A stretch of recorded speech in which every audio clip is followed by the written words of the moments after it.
Well, our show focused on some of Taryn Vanderford's more memorable Pure Nebraska stories continues. We are heading now to the small community of Potter, Nebraska. It's home to what Potter officials call the only duckpin bowling alley west of the Mississippi. Here's more on what duckpin bowling is and why it's important to Potter. It's hard not to be impressed with Potter. This tiny panhandle town has 388 residents, but Kirkin of Olson likes to say it's more like 500.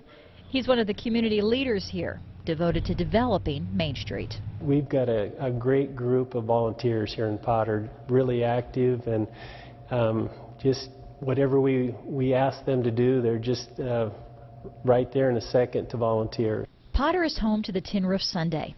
Walk down the street and you'll discover another treat inside this refurbished building.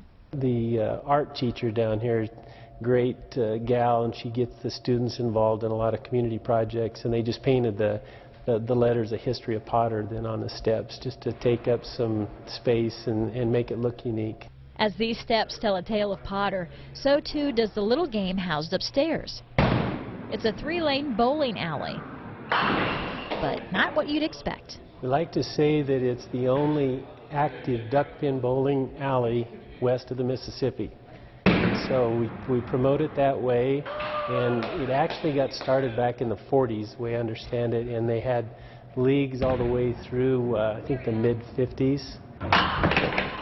Some say duckpin bowling was started in Baltimore, Maryland around 1900. It's still pretty popular back east. But back in the day, Potter residents had some fun too. I know you used to have a league because I see some names here behind you, and that's from the 50s? Yes.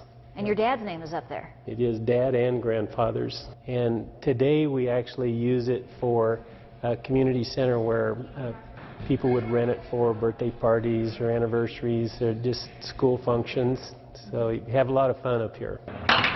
Duck pins are shorter and lighter than the pins used in traditional 10-pin bowling, making it harder to get a strike.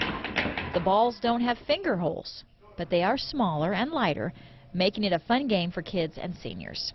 Many professional bowlers find duck pin bowling a lot more challenging.